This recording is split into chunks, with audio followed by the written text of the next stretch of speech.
Hello, Abby. Hi, Josiah. How are you? I am good. I am alive and I'm thankful. Most important, it's always Yeah. a pleasure to be alive. Hi, welcome to Abigail David Holistic Health, where people come to win. I am Abby. I am the founder and health and fitness coach at Abigail David Holistic Health. Today is our first episode of our healing series. In today's episode, we will be talking with Dr. Andrews. He will be giving information to you guys about how to become more healthy, as especially for our males. Please note that health and fitness does not have a gender. Each and every single one of us have to do our part to invest in ourselves so that we can live the best possible life. We can live longer lives instead of shorter lives because our health is compromised. Anyway, please enjoy and see you guys soon. The largest subset of people who take things for granted are young men. And so therefore the prognosis is usually really poor for young men when they turn up to the hospital with some serious illnesses. Because we don't take things seriously at all. We think This guy, we are invincible. this guy talking to, he telling me how he just began a pain in his chest. And then sometimes he feel it coming, like he's coming from his back and then he's getting his chest. So I say, why doctor? Mm-hmm. They're young. My response was, oh, okay. Nah, you have to get that checked out. Is a good friend of mine, eh? He said, Ari, how you just be in fitness? He's asked me, he's come and asked me certain things about fitness and health and things. And he does be like, he feel he will get a heart attack. I say, well, if he does be drinking punching, because he's still in his 20s. Mm-hmm. Mm-hmm. So I'm 37 and I never drank punching. Wow. I'm shocked when people drink it. Yeah. I mean, it is what it is, but people have to learn to how to balance their life. Mm. So I'm really excited about today's sit down. I am as well. Right. It's a long overdue. Right. But this is the right time. This is the Yes, right time. it is. It is.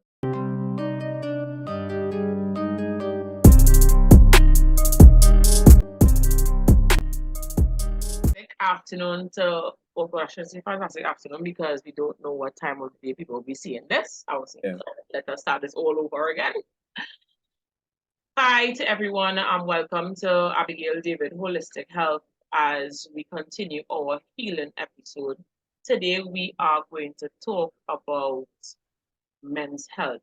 A situation arose recently where somebody was talking to me, a male was talking to me about men's health, and yeah, I realized there was a lot of things he didn't understand as a male.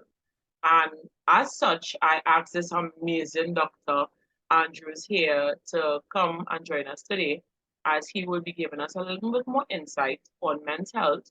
And he will be helping educate each and every one of you so that you can be even more empowered and equipped on knowing what can help you better. And if there's a diagnosis that needs to be done, you get checked out early and you're able to be saved from whatever situation you're in.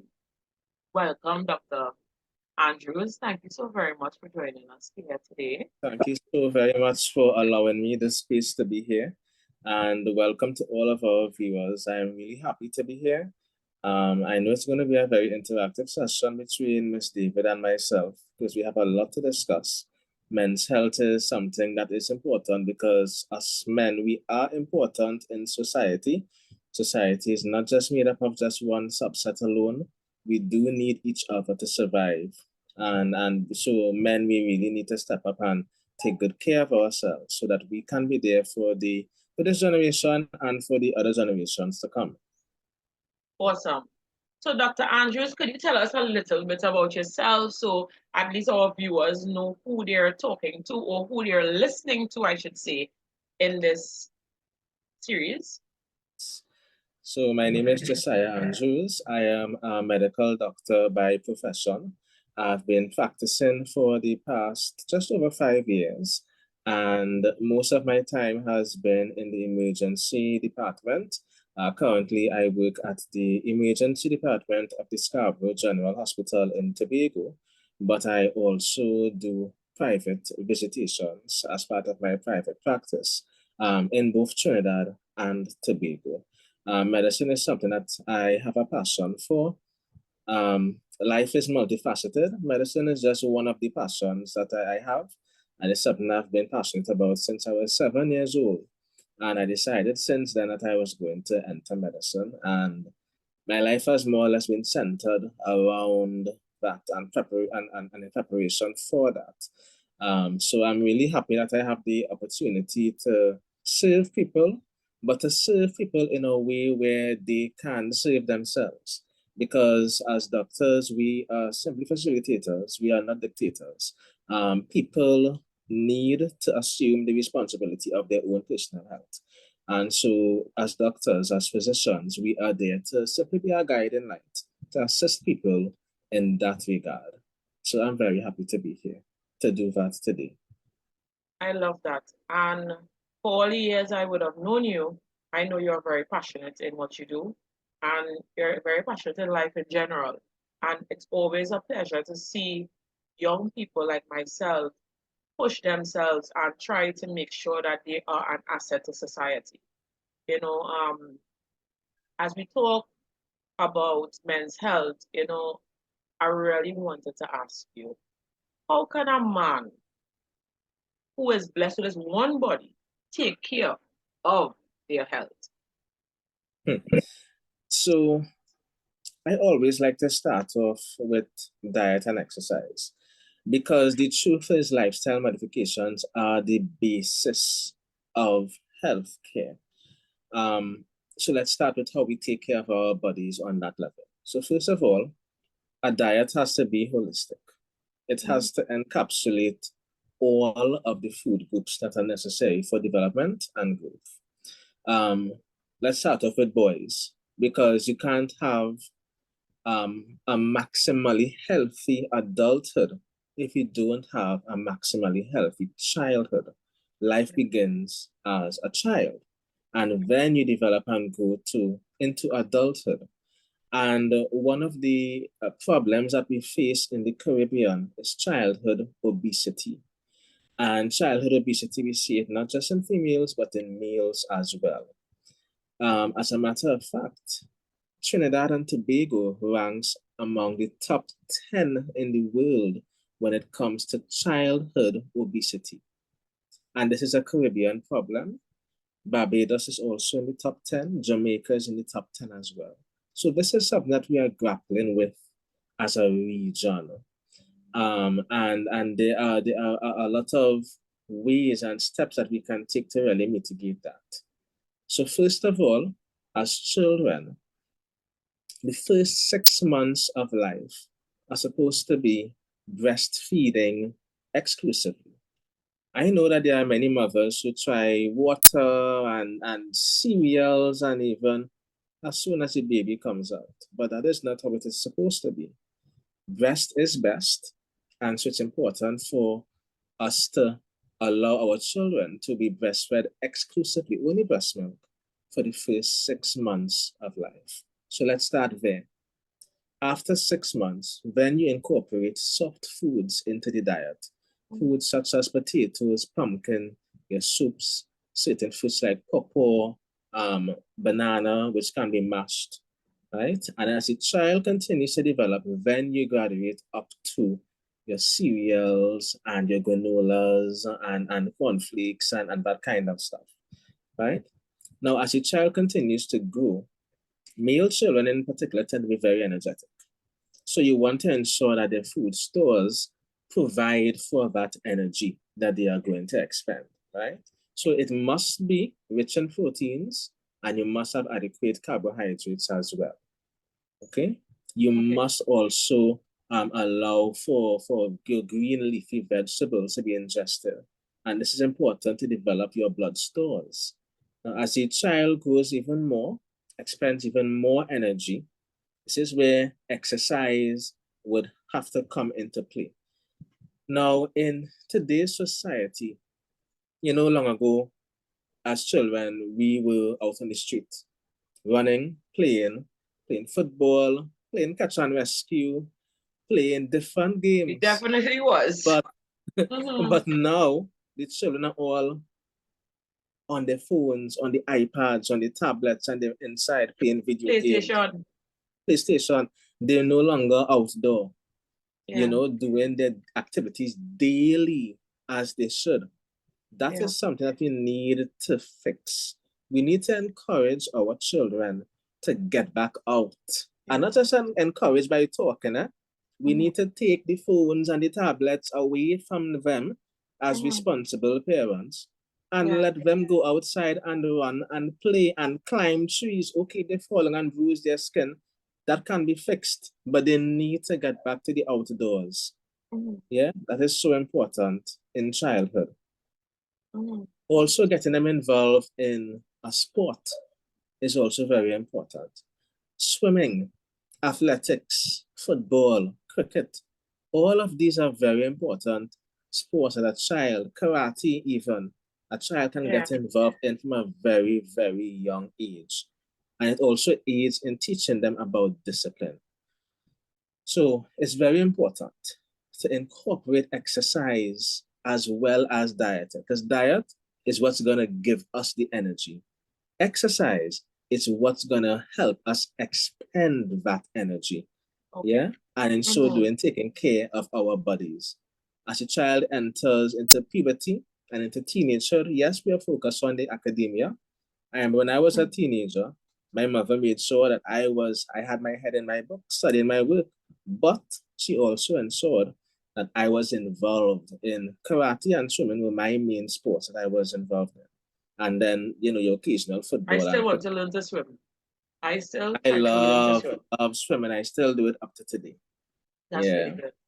Yeah, and I think as Caribbean islanders, it's very important for us to know how to swim because we are completely surrounded by water, and we do have very good programs in YMCA and other private institutions like in St. Joseph, La Jolla, and in Center of Excellence that allow for these swimming classes to be had so people can learn how to swim, and of course, you have newer initiatives like the Ministry of Sport, where they are building community swimming pools, so that people can get involved in swimming. So these are things that we can get involved in.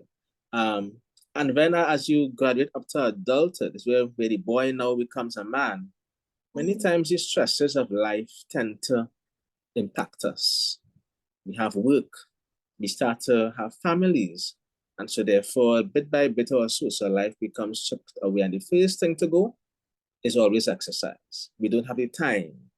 But that's something that we need to fix. We need to always ensure that we are getting our exercise in. Even when we get up in the morning, we get some kind of exercise done, even if it's just walking. As a matter of fact, the American Heart Association encourages walking as a main exercising tool. And that walking for as little as 30 minutes for 5 days of the week is enough to allow for 100% cardiovascular health. And that anything you do extra from that will just facilitate the process even more. Yeah? So it's on us to really stick to our diet of carbohydrates, proteins. Yes, you can have your fats as well, of course, your green leafy vegetables, everything in moderation. I usually implore my patients that they can divide a plate into half. And half of that plate should be filled with green leafy vegetables. And the other half, you divide that into half. So that quarter is for your starches and the other quarter is for your proteins. That is adequate. Now, there are different diets that you can follow as well. We have intermittent fasting, we have the ketogenic diet, different things. I find intermittent fasting to be very beneficial. I have tried it. These days, I'm not as consistent with it, but I find that intermittent fasting works very well for us adults who are involved in that very hectic schedule. So as men, we have to ensure that our diet is on top. And while it is that we are the providers of the home and we may find it a bit easy in terms of really prioritizing diet and exercise, it's very, very important. Life is short and it's unpredictable. And death is inevitable. But at least at the end of the day, you can say, I did what I had to do. Yeah, and sustain your life as much as possible. Exactly, as much as possible. Yeah, we all have that individual responsibility that would, contribute to the collective in terms of men's contribution to society. Yes, I really love that. And, as you talk, there are so many questions I have, and I know that the audience will have as well. So my next question would be, what would you say is the most important aspect of men's health? Right. So what I would have dealt with just now is the foundation, which is diet and exercise. Sadly, this is not enough. Now, public health has done a lot in terms of the development of children, including young boys, in terms of vaccination, in terms of keeping tabs on their developmental milestones, following through the school system, the school feeding system, which is supposed to be contributing to this whole nutrition-based initiative, right? But when you become an adult, a lot of people kind of fall off the map or fall through the cracks. Yeah. Because then no one is really looking out for us. Our parents have their own issues, they are looking out for themselves, and it is on our onus now to go and see a doctor. One of the mentalities that tends to prevail a lot with us young men is that as a man and I young, nothing can happen to me. That cannot be further from the truth. A lot of women have that same issue, eh? Yes, very, very true. Very, very true. And the thing about it is that sadly, a lot of young men are dying because of that mentality.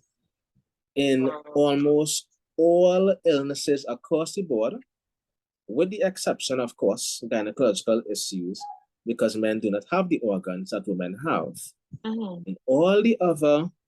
In most of the other illnesses that exist, men tend to be the ones more likely to die as opposed to women. And why is that? Is it that they are not detecting these issues earlier, or is it that they're not going to see doctors? Is it what is causing that? So that's the first thing. The first thing is prevention.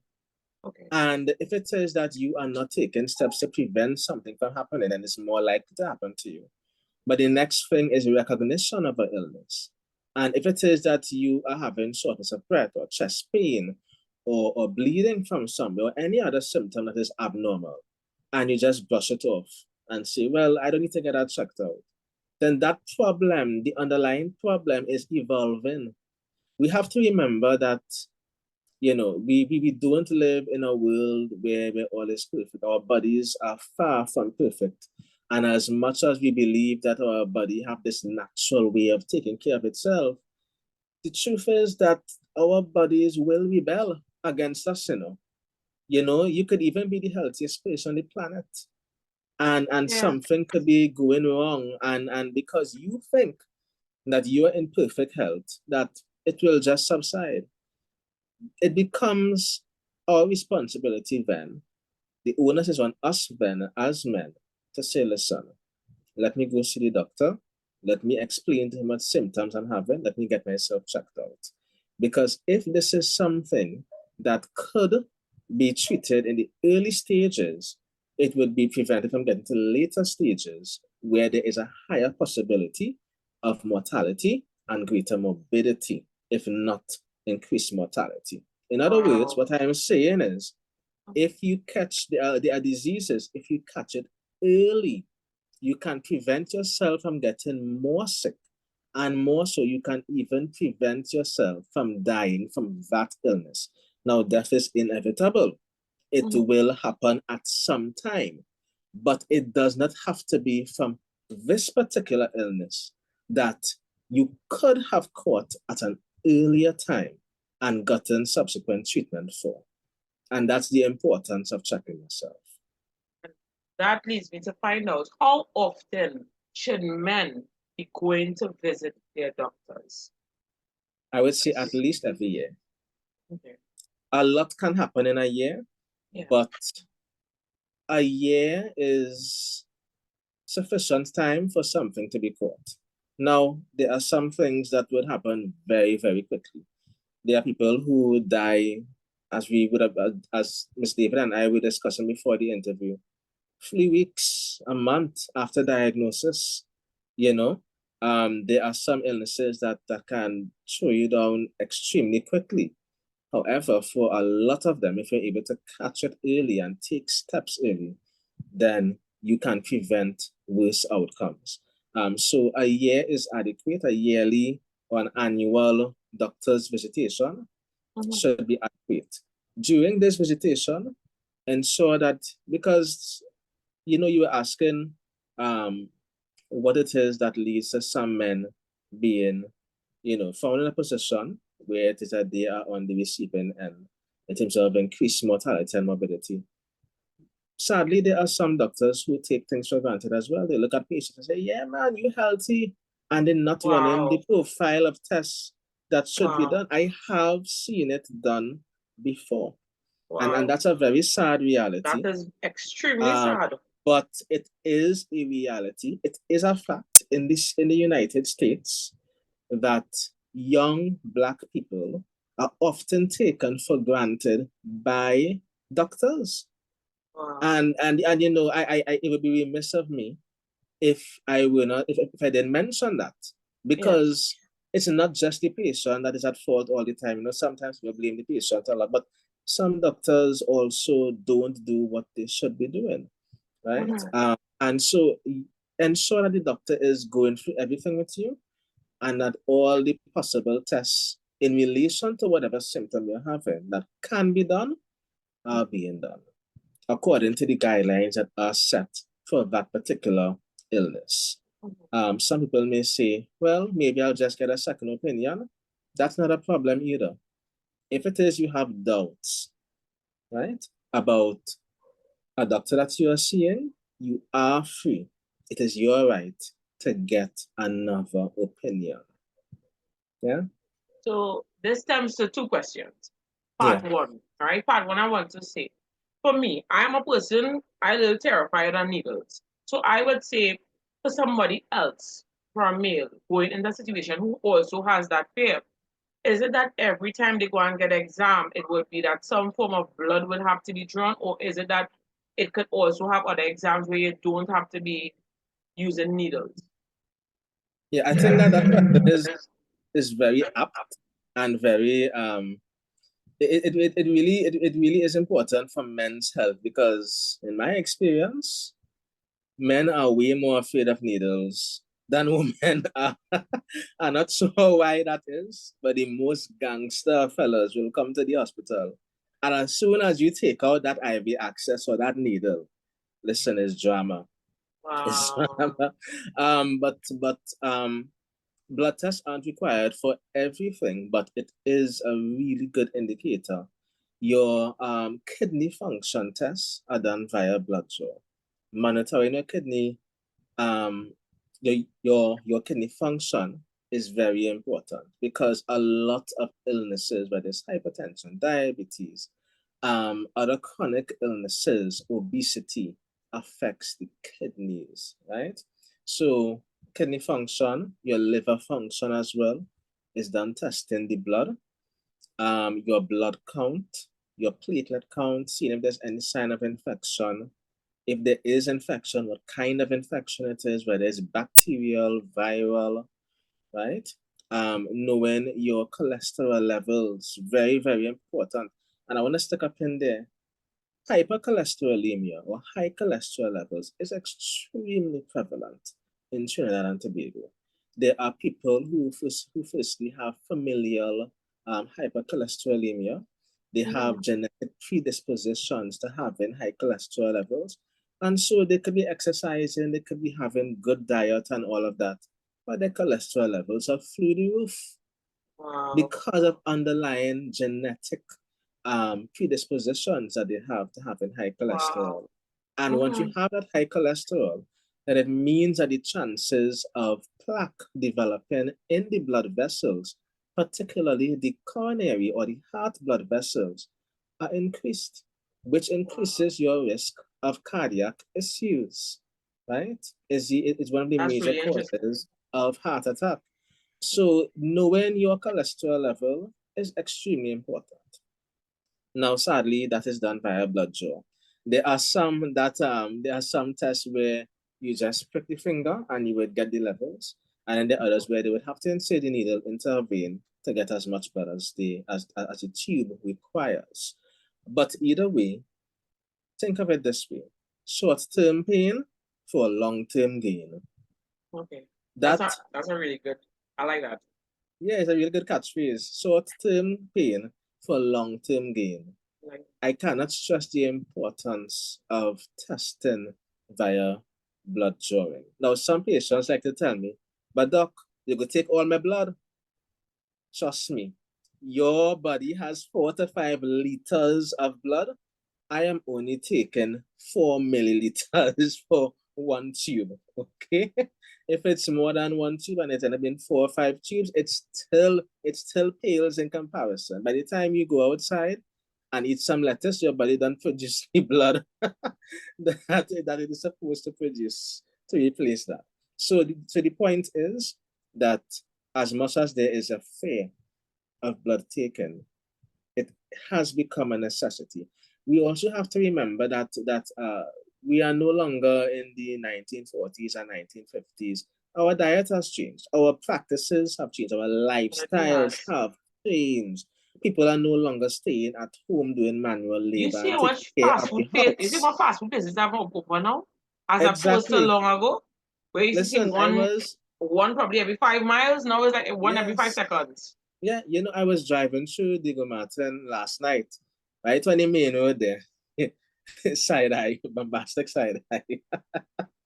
Driving through Diego Martin on the main road last night, and the amount of fast food restaurants, and I was with my parents. Of course, they grew up in Diego Martin, and they always comment on how amazed they are at how Diego Martin has changed over the years. Yeah, Diego Martin definitely has. Yeah, and one of the changes that you see not just in Diego Martin but throughout Trinidad and Tobago and throughout the region is a lot more of these fast foods. And the thing is that the reason why these businesses are able to develop these profitable fast food establishments is because there's a demand for it. And so the question now is, why is there a demand for these fast food Like establishments? such a demand. Yeah, because people are not cooking anymore. People are too busy. Their lives have engulfed them completely. Yeah. Completely. And You I know? always say it's about balance, Um, nobody's saying that you should always eat home cooked food every single day, or nobody is saying that you should be only eating salads and vegetables, but you Yeah. have to find that balance. And that Yeah. brings me to the second part of my question is, with what you have said so far, how can we trust a doctor if there are doctors that take certain things for granted, and probably because I probably don't like needles, they decide, okay, well, I will do it a different way. How can you trust that what your doctor is saying to you is actually fact and you don't need a second opinion, or maybe you do? Yeah. Mhm. So I was going to finish part of the first Mhm. question. And that will help answer the question as well, because it's not just blood drawing. There are a lot of other tests that can be done or should be done. So testing your urine can pick up if there is glucose in it. It can pick up protein levels in it. It can pick up if there's any infection, ketones as well. Also, the pH and specific gravity in the urine is a good indicator of what is happening in the body. Other investigative tools include your radiological tools as well, certain ultrasounds. For people who have chest pain and shortness of breath and palpitations, that may indicate something with the heart. And so therefore they should be getting their echocardiograms, their Holter test, their stress ECGs and stress echoes. so that they can see exactly if there's something going on. Sometimes these things happen sporadically and it really isn't anything at all. Yeah. But you will never know until you do the test. And Yeah. you know, I remember during COVID, and of course working in the emergency department during a pandemic, you can imagine how that was dealing with so many people. But many times when patients come with their flu-like symptoms, and I tell them, okay, you have a flu, or you have flu-like symptoms, and so therefore I have to test for COVID-19. They would say, Doc, I had no COVID. I don't have that at all. And I'm sure a lot of us were guilty of that. But I had to tell them, listen, you would only know if I test you. You cannot have symptoms and say I don't have something. You would only know through testing. Coincidentally, most of the patients who say they don't have COVID end up having COVID. But that's a matter for another time, right? But the point being made here is that you can only truly know what is going on with your body if you test, if you investigate. Now, you do not want to over-investigate, right? Because you do not want to be expending money where money doesn't need to be spent, right? Yeah. And you want to get to the root of a problem. You don't want to create other issues because there are side effects of different things as well, in terms of radiation exposure and all of that. But you have to go to a doctor who is able and willing to investigate you for that particular problem you're having and could possibly get solutions to it. Now, to answer your second question, how can one trust a doctor, right? Now, that is really up to the person, up to the patient, as to whether they can trust a doctor or not. Most people tend to prefer to have different opinions, so they will see one doctor considering a problem and go and see someone else, so that they can, get a gauge as to whether they should be doing something or should not be doing something for their illness. It is the doctor's responsibility to provide maximally as possible and adequately as possible care for that patient, right? It's important to also do your own reading. I don't want to say research because I think the word research, especially over the pandemic, has been overused and used in circumstances where it should not be done. So people like to say that they do their own research, when really and truly they have been searching using a search engine. Research involves a lot more than just looking at data, right?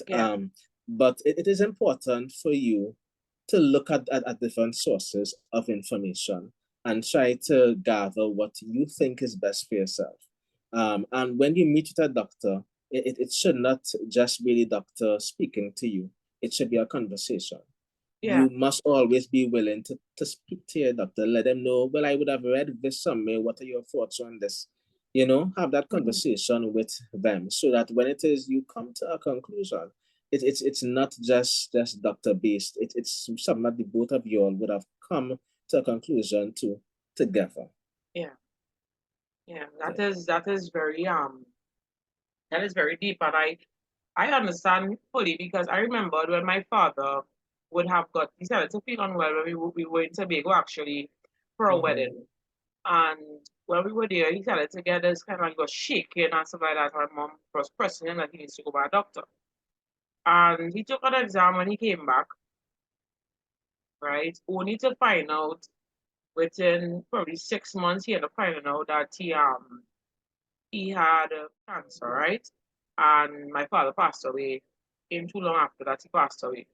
And I asked that question. I say that, get that story to find out when should a man get a rectal examination and like what age I should say, and is that necessary?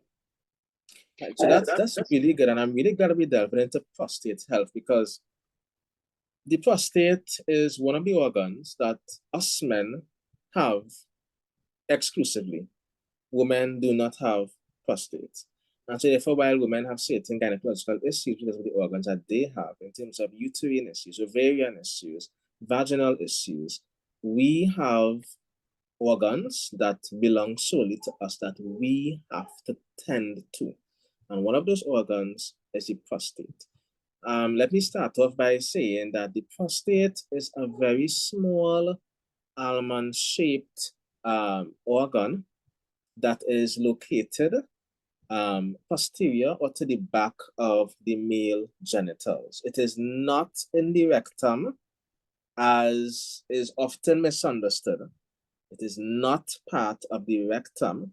It is not part of the gastrointestinal system, of which the rectum is a part of. But because of its location behind the male genital system and directly in front of the rectum, it makes the rectum an easy place where you can examine or feel the prostate. So that's the importance of the rectal examination. It is a digital rectal examination, otherwise called DRE, and it is where the doctor inserts his finger, one finger, of course using lubrication, to examine the shape of the prostate, the size of the prostate, and the consistency of the prostate, whether it is nodular, whether it is smooth, whether it is swollen or enlarged. That is what the digital rectal exam consists of with respect to the prostate examination. Now, prostate examination, generally we ask for males to start examination at age 50, 40 to 50. The reason being, most cases of prostate cancer tend to happen in the older generation. You would rarely see a case of prostate cancer or any prostate abnormality early in adulthood. It tends to happen later on in life. Now, as a man gets older, the prostate naturally gets larger. Okay. And in many men, there is something called benign prostatic hyperplasia. And what that is where the prostate becomes enlarged and develops more and more cells within the prostate gland itself, but it is benign, meaning it's not cancerous. Okay. It is not malignant, it is not cancerous. Okay. But in men, because the prostate is developing so much and growing larger, sometimes the development can get out of control. And of course, the genes in the cells are what controls this growth. So where you have less what we call tumor suppressing genes and more of the growth genes that allow for rapid uncontrolled growth of the prostate, that is how these prostate cancers come about. So the DRE is a really good tool to use for screening. It's not the only tool, however. The other tool that can be used is, again, another one that men do not like, blood drawing again, right? So the prostate-specific antigen, or PSA, is a hormone that it is a hormone that is produced by the prostate in a normal person without any prostate disease. It is supposed to be between 0 and 4. However, in someone who has cancer, it can be a lot higher than that, much higher than that. I've seen cases where it's in the thousands, 2,000, 3,000, 4,000, 6,000. So of course, when you see those levels, you know, yeah, this definitely is like cancer that's happening, because you have so much production of this PSA when it really should not be that much, right? Other investigations that are done for prostate include ultrasound of the prostate as well, which is done without having to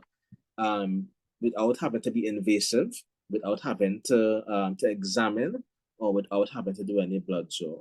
But however, that as good as that is, diagnosis of a particular disease does not depend on one particular test. It's a collation of information, which is why doctors exist, not just to interpret one result, but to look at the entire clinical picture. And so in the assessment of the prostate, you have to have a DRE, you have to have your PSA done, You should have an ultrasound, and all of these are dependent, of course, on previous investigation. So if it is, you would have done the DRE and you find it's a bit suspicious, even if it's normal, but based on the patient's symptoms, you think that there probably is a need to test the blood and see. Do the blood test, and if find it's a bit elevated, they say, okay, let me go up to ultrasound now and see, what the ultrasound is showing. So all of these are very important for prostate health. Now, prostate health is something that has been, how to put it, it has been an area of contention for quite a while. And one of the reasons for this is the mystery of the prostate itself. Prostate cancers tend to be extremely slow growing. Most people who are diagnosed, they actually would have had that prostate cancer for a while, for years, and they would not have known. They are very slow growing, but once the cancer spreads beyond the basement membrane of the prostate and begins to go into the lymph nodes and the bloodstream and to spread into the bone in particular, that is basically it. Yeah, can't do anything at that point. Yeah, at that point is really just for chemotherapy and palliative care. Palliative care is treatment of symptoms to allow a comfortable life for the rest of the days that the person has available to them. And that's because while prostate cancer tends, not in all cases, but it tends to be slow growing, once it passes a certain stage, there really is nothing that you can do because about it. In my experiences, my father found out he was sick, and then he was dead in some months. He was gone, right? And it's so crazy. On the flip side, I have an uncle-in-law. He would have found out early in the game he had cancer, and he lived with that for over 20-something years. And he was good. Right? And it only came back on him later in his life, like when he was about, I talk about in his 80s, that is when it came back on him. With my father, my father found out that when he was 54 and he was deceased at 54. Right? So I could definitely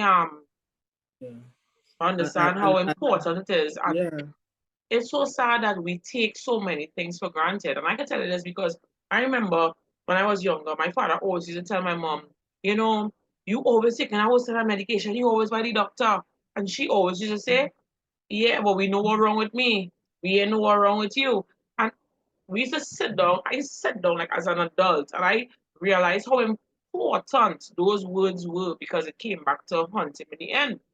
And it makes me wonder, is there a natural way that men could take care of their prostate so that they don't end up in these kind of situations at an early stage in life?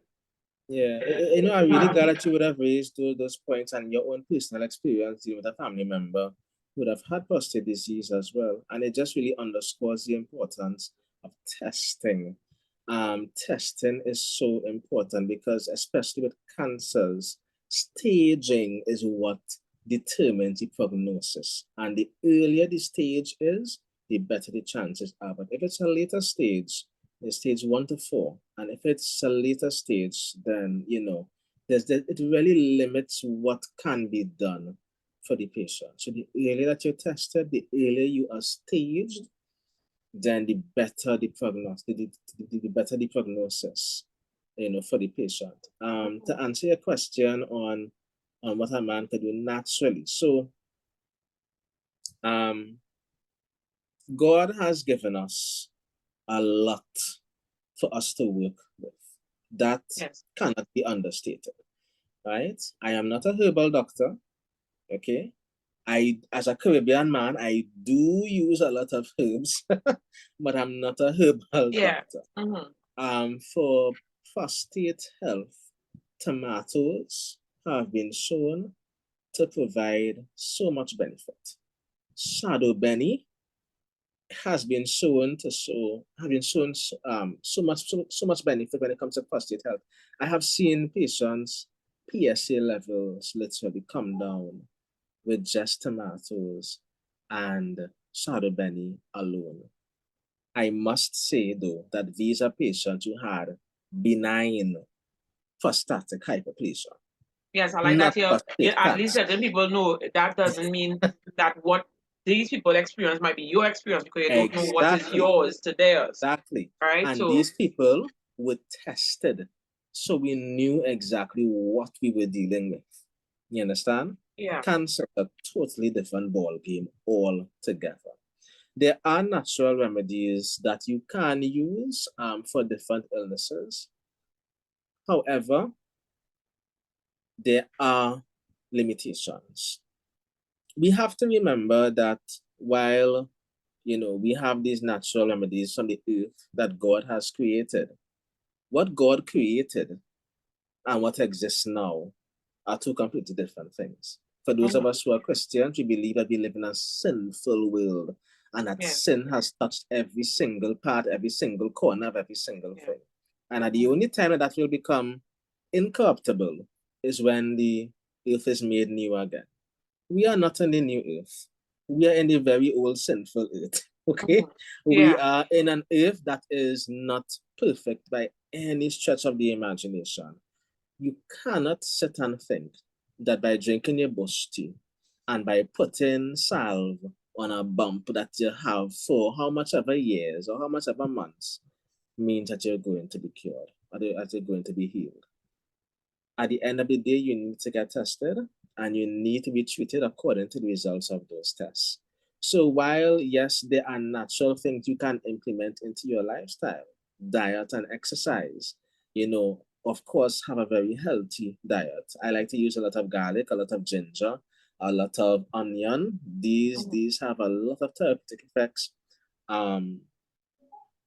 Just simple fruits and vegetables, tend to be really, really good.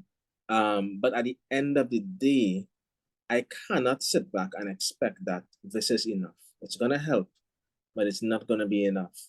There are things that my body's going to react to certain things. I have genetic predispositions. We all have genetic predispositions that a lot of us are not aware of. So we have to be paying attention to our bodies, and we have to be able to be willing, rather, to go and get tested for these different ailments. Screening is very important, regardless of whether you have symptoms or not. Screening applies to everybody, right? Yes. And aside from screening, and screening, let me just explain. Screening is looking or trying to detect the presence of disease in the absence of symptoms, right? Now, not just disease, but predisposition to disease as well. So for women, we always tell them to make sure they get their pap smears. They don't have to have any symptoms of cervical cancer, but they need to get their pap smears, because if it is that they do have anything that can lead to cervical cancer or the presence of cervical cancer itself, then that can be dealt with immediately to prevent a bad outcome. And the same exists for men, right? The same exists for men, not just in terms of prostate health and DREs, which we will have already explained, but also in terms of your other organs as well. Colon cancer. Cancer of the colon is something that has evolved so much over the past 10 to 20 years.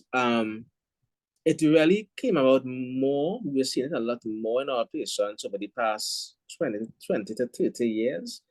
But with screening via colonoscopy, we have been seeing a lot more people being able to live very long lives. Very, very long lives with having been diagnosed with stage 1 or stage 2 colon cancer.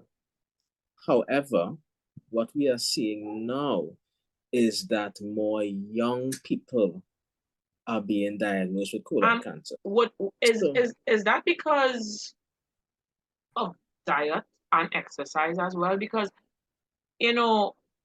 as you said, that over the years you see people change, and we talk about Diego Martin, which is my hometown, so I can't see myself saying nothing because I know it's true, right? Is it that as the younger generations go forward, and a lot of people believe, you're young, you don't need to exercise. When you get older, probably you're young now, so you can do whatever you want, you have youth on your side.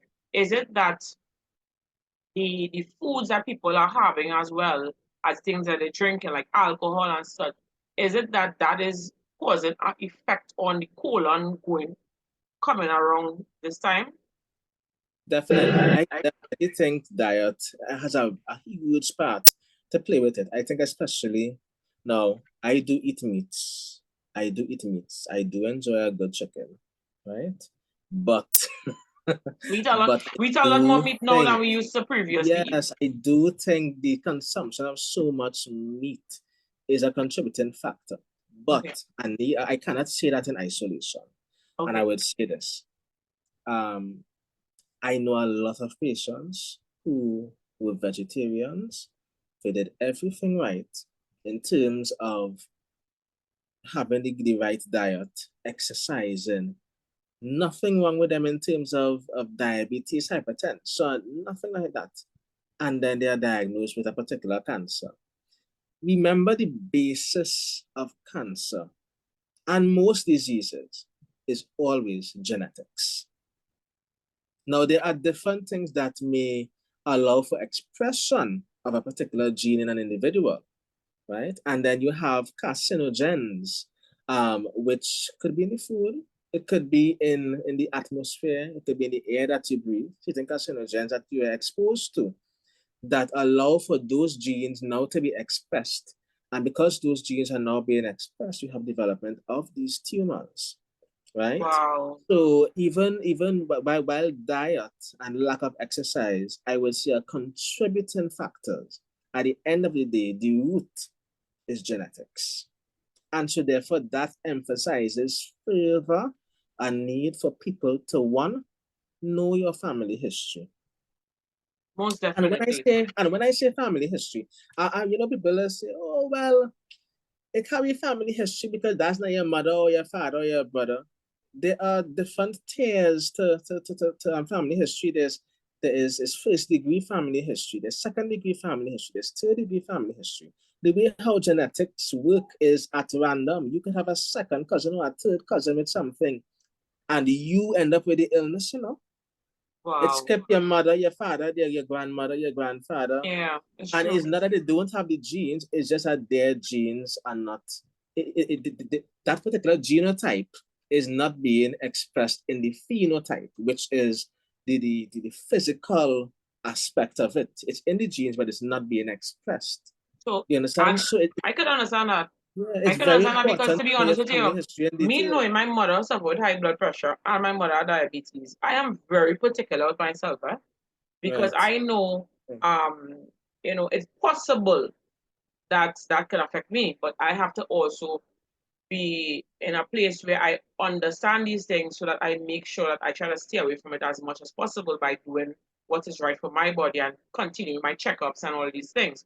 So I definitely could relate and understand what you're saying because it's Yeah. very scary, and people have to also Very understand that scary. Trust me. people have to Very understand that, scary. you know, it's one thing going to the doctor and getting tested and stuff like that. And I know Dr. Andrews would have spoken about, the research and difference between search engines and researching and stuff like that. People have to also be aware when you're going to Dr. Google and all these different things, you're not just going and find out all kind of information and going and stressing out yourself because that is in itself going to cause problems with you as well. Correct. That is why you pay the professional who know what they're talking about and let them do what they have to do so you don't have to misdiagnose yourself or you go by your neighbor and the neighbor tell you, well, kill my cousin, neighbor, auntie, cousin, they had that and it was so and so. And that time is a very big misdiagnosis. And now you end up with psychological issues on top of an issue that is not even what they are talking about. Yeah. So I always talk to people about making sure they go to the right person. I understand your auntie, cousin, nephew, uncle probably went through something like that, but that might not be your situation. So please always go to the professional. It's better to invest in yourself. So looking at it as an expense. Look at it as an investment in self to make sure that you live a better life. Yes. You know, so I Correct. definitely could understand Absolutely that. agree. Yeah. And as I hear you, you know, talk about nutrition, you know, we people in the Caribbean, we love to drink and smoke, especially drinking, right? So my question which for you, where drinking is concerned, especially with the health and the balancing of the hormones and stuff like that, how much is too much drinking? Well, you know, as I said before, it is something that's almost a ritual in the Caribbean. We love alcohol. You know, in many countries, you tend to see alcohol being related with different stressors, work-related stressors, or family-related stressors. And these things do exist in the Caribbean to a large extent as well. What's funny about it is that a lot of stress usually isn't related to alcoholism in the Caribbean. We just drink because we like to drink. You know, it doesn't take much to get a Caribbean person to drink alcohol. Yeah, sometimes you know, you wake up this And morning, let me take a drink for that. yeah, thank God for life. Let me take a drink for that, you know? And My cousin getting yeah, married, let me take a drink for that. My yeah. neighbor tell me she pregnant, let me take a drink for that. Hey, we ain't going to work Yeah, today, there was storm coming. Let let me me take a tell you, drink for that. exactly, exactly. Mm-hmm. And that kind of culture where we are given power to alcohol, and alcohol already has a lot of power, more power than we can imagine. It really is detrimental to our health. There are so many side effects of alcohol. Alcohol consumption is probably on every single, is probably listed on every single disease as a risk factor, as a modifiable risk factor, meaning a risk factor that can change. A person can change, right? And whether it's heart disease, kidney disease, liver disease, brain disease, you know, it's just wide ranging. You know, so alcohol is something that we need to really watch. Now the question is, how much is too much? So when when I was going to medical school, which was not long ago, that was just over 5 years ago. Mm-hmm. What we were taught is the difference between an alcoholic and a social drinker.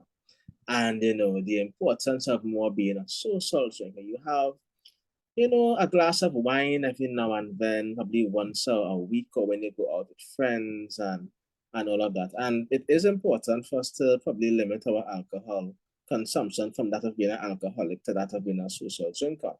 But 5 years practicing as a doctor, you know, a lot of studies are actually now coming out that even one glass is too much, which is amazing. And I think that is some. I'm not sure about the practicality in terms of, you know, getting people to stop drinking alcohol altogether. I think that's a very, very, very tough thing to do, Mm-hmm. especially in our society. But what I would encourage my patients to do is to try, if you cannot cease drinking alcohol altogether, then try to limit it as much as possible. Try to develop your own roadmap where you can see yourself getting to a stage where you are completely coming off of alcohol. Yes, there are certain types of alcohol like red wine that have shown to be better for cardiovascular health as opposed to white wine. Yeah. But guess what is even more optimal for cardiovascular health? No wine. Tell them again, you know, because science always telling me that. Always telling me that. And I'll be like, Yeah. right, I understand that, but you know, no, none might be better than, Yes, yeah, you know, because at the end of yeah. the day, you have to realize that yes, it might say that, but you also don't understand what's going on in your body. That hormonal, Mhm. we always have some kind of hormonal issue, Yes, right? yeah, And you know, sometimes your hormones off, whether it be a female or a male or whatever it is. But you have to understand that if you don't have a balance in your body and you don't add in this extra toxin to your body, it's doing more harm than it could yeah, possibly be doing yeah, good. yeah. So I would ask, So maybe the how? best thing in total is just Mhm. to stay off the alcohol altogether. As difficult as it may be, you know, it may be difficult and it will You know, we take some like steps to get there. you know, we shouldn't have But like a punching. I never left, but You know, we like a Yeah, punching and we go say, oh yeah. gosh, I drink a little beer. I never drink beer in Yeah. my entire life, right? I would have sipped a beer probably somebody gave me a beer to taste probably maybe 2 years ago and I wasn't ready, right? Mm-hmm. I have drunk alcohol already, but that is Right. not something that I would my go-to for lime. I Yeah. prefer Yeah. not to drink, Yeah. right? And Yeah. now as I get older, it's even worse here than before, right? Yeah. But if somebody does happen to drink Mm-hmm. and they go over the limit, or maybe they didn't go over the limit so much, what would you suggest? What are some tips that they could use to flush this alcohol out of their system so that they can bring their bodies back to balance? Well, I mean, there really isn't any good thing about alcohol, but the good thing about alcohol is that it actually exits the system quite easily and quite quickly. It is metabolized very, very quickly by the liver. And it is subsequently excreted from the system very quickly as well. Um, what is important for people who would have drunk a lot of alcohol is that they hydrate themselves because alcohol is a dehydrating agent and it can dehydrate your cells extremely quickly. Um, and that in itself can have effects. You can go into acute renal failure in a matter of minutes because of the presence of alcohol causing dehydration. So it's very important for you to hydrate. Water, water, water, water, water to help flush out the alcohol and to also hydrate your cells so that they do not face the effect of having so much of an alcohol content in the body. You also need to eat a lot because that tends to help with getting over the hangovers and all of that. Right. So those are some tips you can use if you find yourself in a position where you would have drunk a lot of alcohol and have a very severe hangover. You need to stay hydrated. Another thing is that these patients tend to have deficiencies in their B12. So you need to replenish those vitamin B12 stores. And in fact, all of the vitamin B types. So it's very, very important. So yeah. And as you say that, I know sometimes we would say, yeah, I like alcohol and it had a that negative effect on the body. What are some of the negative effects that alcohol does have on the body? And it that is other than hangover, right? Because I know we have the hangovers. Yeah. What are Yeah. some of the other negative effects that alcohol can have on the body that people might even notice going on with them? Yeah, so let's start with the neurological effects or the effects on the brain. So yes, you have your hangovers, but you can also, because alcohol is something that depresses the central nervous system, it is a CNS depressant, we call it. It can spiral you into depression. Okay. You may not even know that you have underlying mental issues, but and while initially you may feel high and happy, that can spiral into depression extremely quickly. So that's one thing. Because in our depression scale and in our suicide risk, consumption of alcohol is where that is concerned, right? Wow. In addition to that, the alcohol actually interacts with different neurological pathways in the brain. Um, it interacts with different hormonal pathways as well. And if it is that you consume it a lot over time, then you can have severe brain damage. You can actually do a CT scan on patients who have been alcoholic for a while and see the difference between them and a normal person. The brain is made up of different groups of cells. But on the outer part, we generally call it what we call gyri and sulci, which is where you have invaginations and loops of the brain tissue. And this brain tissue you actually see it depressed and shrinking in size compared to Wow. those who have normal function, who are not alcoholics, and who take better care of themselves when it comes to alcohol consumption. In terms of cardiovascular, a lot of people like to say, "Oh, taking alcohol is good to thin the blood." It thins the blood for that certain period of time, but at the end of the day, you do have cardiovascular issues. You could have arrhythmias. You could have higher chance of heart attack.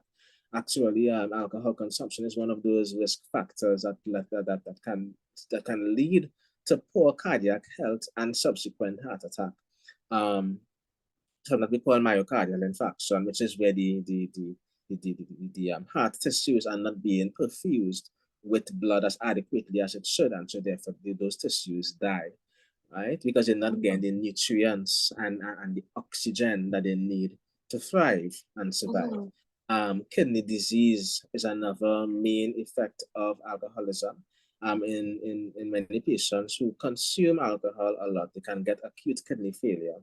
That can repeated episodes of that can lead to chronic kidney failure. And if that kidney failure continues to progress and your kidney function continues to deteriorate, you can get to end-stage kidney failure, end-stage renal failure. And at the only point from there is dialysis or kidney transplant. There is a kidney transplant service here in Trinidad that has been started, but there are certain qualifications to get into that program. And so in the meantime, you would have to go on dialysis. And dialysis is not something you want to get into because people doesn't realize how serious it is unless it happens to them. It happens to them. And with dialysis, you have to go to the dialysis center 3 times a week. And you spend 4 to 6 hours on that machine each time. With dialysis, you have to be careful. With kidney failure, generally, you have to be careful of what you eat, what you drink. Your salt content cannot be like a normal person's own because the kidneys are not functioning to flush out all those things, okay? Which means that you are at an increased risk of having toxicity levels in your blood more than a normal person would. If it is that you're on insulin or any other medicine, that medicine cannot be flushed out efficiently by the kidneys, and so therefore their levels are increased. And so therefore the effects of those medicines now are increased as well. If you're on insulin, you have the risk of going hypoglycemic, which could lead to death. So all of these are very, very, very important. Many cancers are caused by alcoholism as well, right? Brain tumors, colon cancer, GI, gastrointestinal cancers. So it is very, very important to really watch your alcohol content, if not cutting it out completely. So let me ask this. How often you have to be drinking to be considered an alcoholic? Because there are people who might be drinking every day or maybe once a week, and they're drinking heavily on those times. Or they might say, nah, man, I just take this amount a day, and they're not realizing that it keeps adding up, right? Yeah. What is considered an alcoholic? Yeah. So there's a questionnaire that we like to use with alcoholics. We call it the Cage questionnaire. And really what it does is to try to determine whether a person is suffering from alcoholism or not. And whether, they are considered someone who is consuming too much alcohol. So in that questionnaire, you look at how much alcohol they would have been drinking, whether it's their go-to when they now wake up in the morning, and exactly how much alcohol they would have been consuming. There are many people who that's just to summarize the Cage questionnaire. It's really to detect how much alcohol the patient would have been drinking, which has an impact on their life for them to be classified as an alcoholic, right? There are people who are alcoholics who they don't drink every day, but their practices of drinking alcohol are such that alcohol is their go-to more or less, so it doesn't take much for them to go to alcohol and to drink lots of it. So all of that is considered when determining whether a person is alcoholic or not. Okay. And I could definitely relate. And it's so sad that people, men, there are women, there are female alcoholics as well. But as we're talking about men's health, I want males to know there are so many broken families because of alcoholism. It doesn't only affect a man's health, it also could affect his family. And for me, it definitely affected my family because my father was an alcoholic. And you know, it's so tied in. And I talk about my dad because that is my personal experience, something that I witnessed with my own two eyes, not something I'm hearing about or a friend telling me or a coworker telling me, but something I would see for my own self. And it was real unfortunate to see that, you know, some of the things I used to talk to my father about as a young lady. Daddy, you know, when you do these things over and over, them things harm me, and he always just say everybody have to die. But you know, it's so sad that when he actually came down to he about to pass, that last conversation that we had, I remember how much regret he had for certain things he was doing, and he wished he had lived life differently. He wished he had did this, and he wished he had did that. So, you know, us having these kind of conversations and understanding how much we can help heal our own self as males, as females, and and using these talks and using information to help us grow. It I just want people to know how important it is to understand that these things don't only affect you and your health, it also affects your family and it affects your friends, it affects your job and stuff like that. So I would like to ask, what advice would you give to anybody out there who has an alcohol issue? So they probably know who to go to, where they can go, and stuff like that to kind of help with that situation.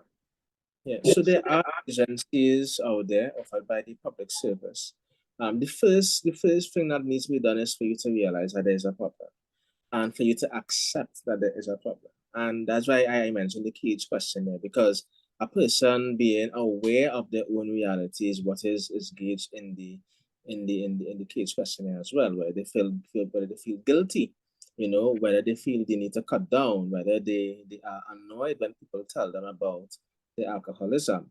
And of course, as I mentioned before, that you know, alcohol being their go-to when they wake up in the morning, that eye opener we call it. So first and foremost, they have to have their own introspection.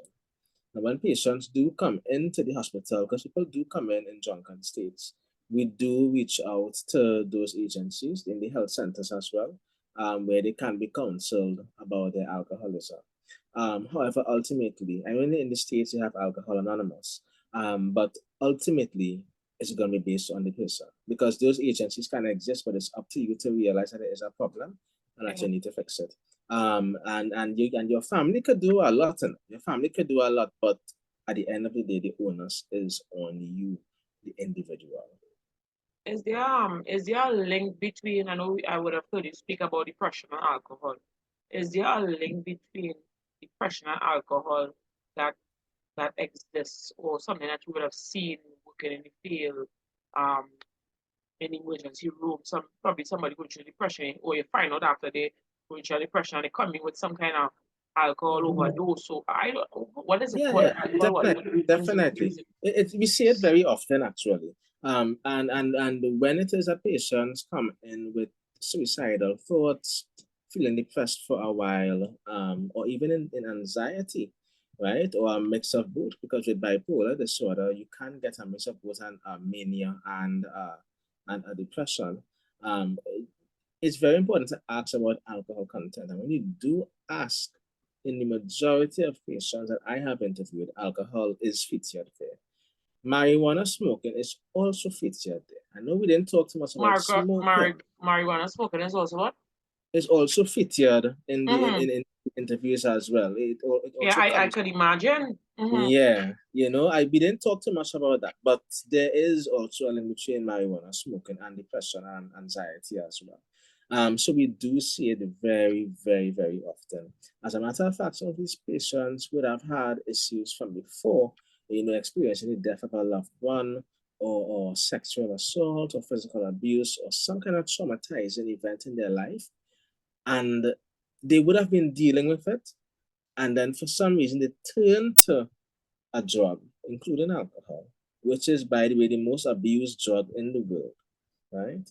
And that would have really carried them over the edge. And Never yeah, seen a and case where it, alcohol actually helped. It does not help. Even when people say, I use alcohol to help me sleep, alcohol does not help sleep.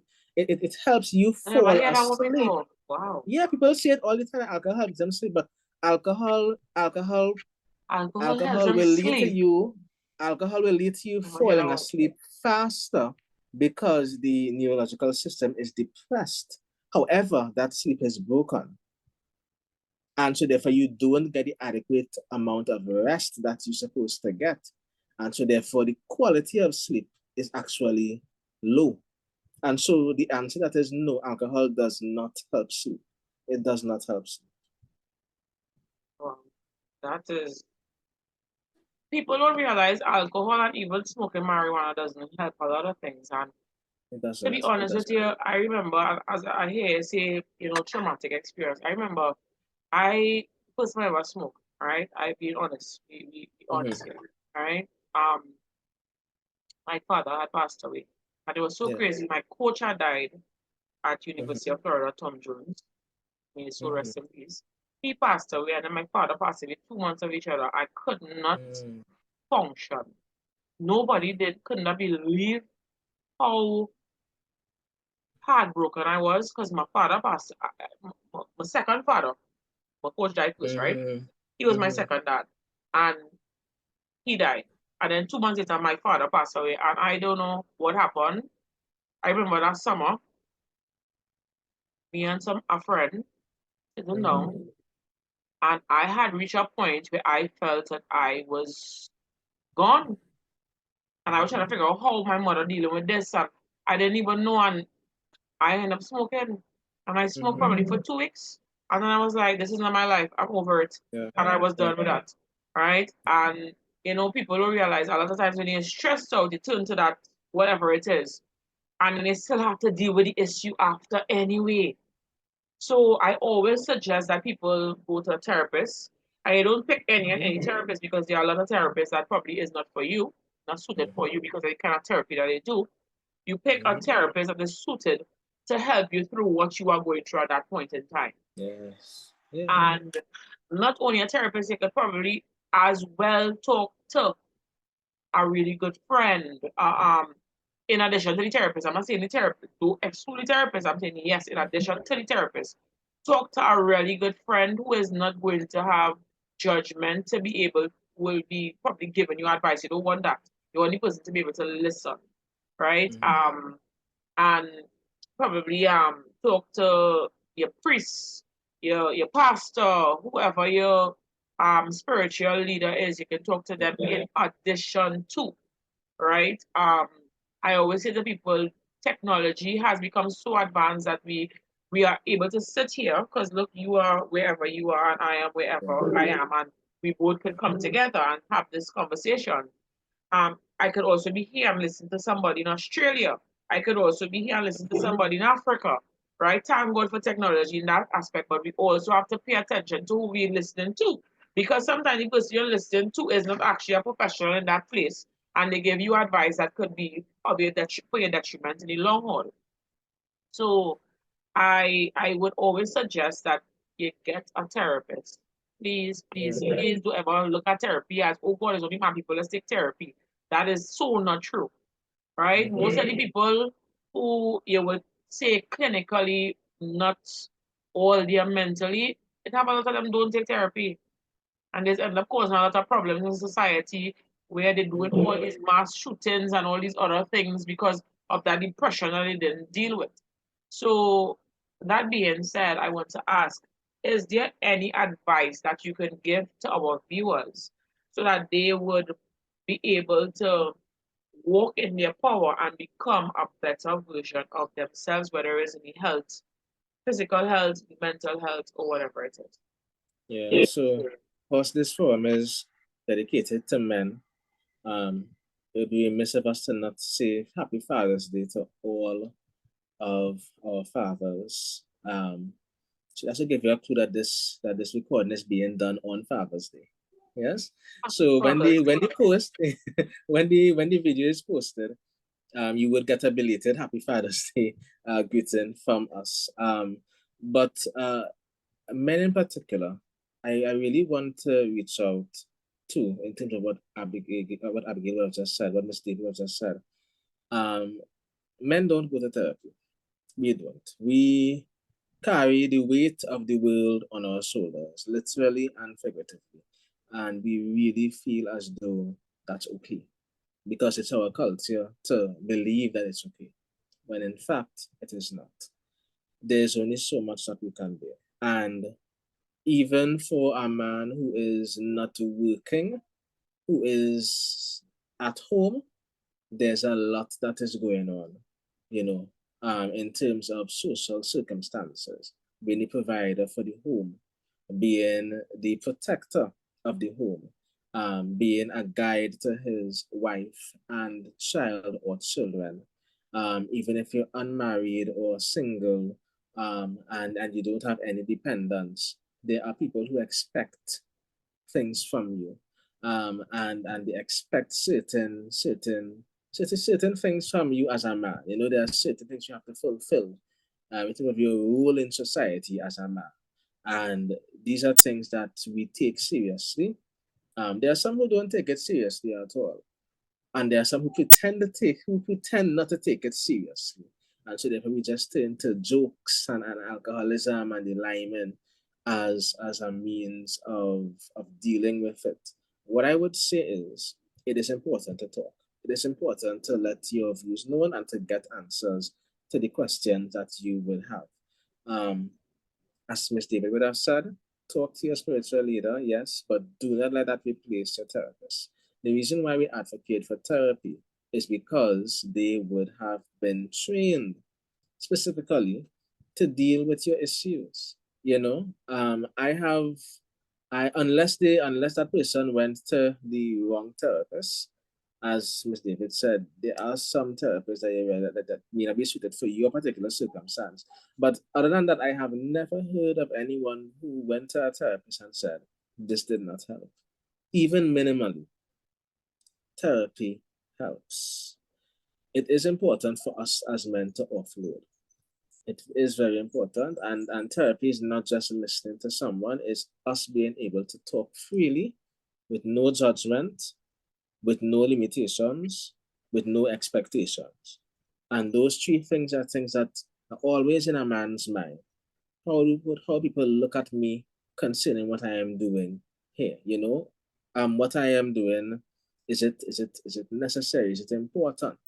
You know, what is the perception out there? So how it is I am as a man? Am I doing my role as adequately as I should be? You know, and these are things that men need to talk about. Our rules in society and other people's perception. You know, I was talking to a friend just the other day, and he was telling me about how hard his mother-in-law comes down on him. And that He's is something telling I you never, what? about how hard his mother-in-law Oh, comes down on him. And I never really thought about that because yeah. yeah, the in-laws, but They could cause a problem. yeah, and the thing is that because you have your roles to fulfill in your family, but they also have their expectations. You know, that could be a limiting factor as to how adequate and how maximally you can fulfill your roles. You know, so it's important to talk about these things. It's important also to take care of ourselves, not just mentally, but physically, getting in the right foods into our bodies, right? And exercising as much as we can. Not overdoing it on the exercise, right? Remember, minimally People that 30. feel they're training for Olympics. I doesn't know what to tell you. Well, you know, there's a new industry now called social media, well, exercising, social media kind of thing. You know, on And Instagram, you boy, have I just be all seeing of them doing some these. exercises that they're not supposed to be doing. I just be watching. Boy, that's today I watching a video of a man doing he's doing a deadlift. Mm-hmm. And I was like this.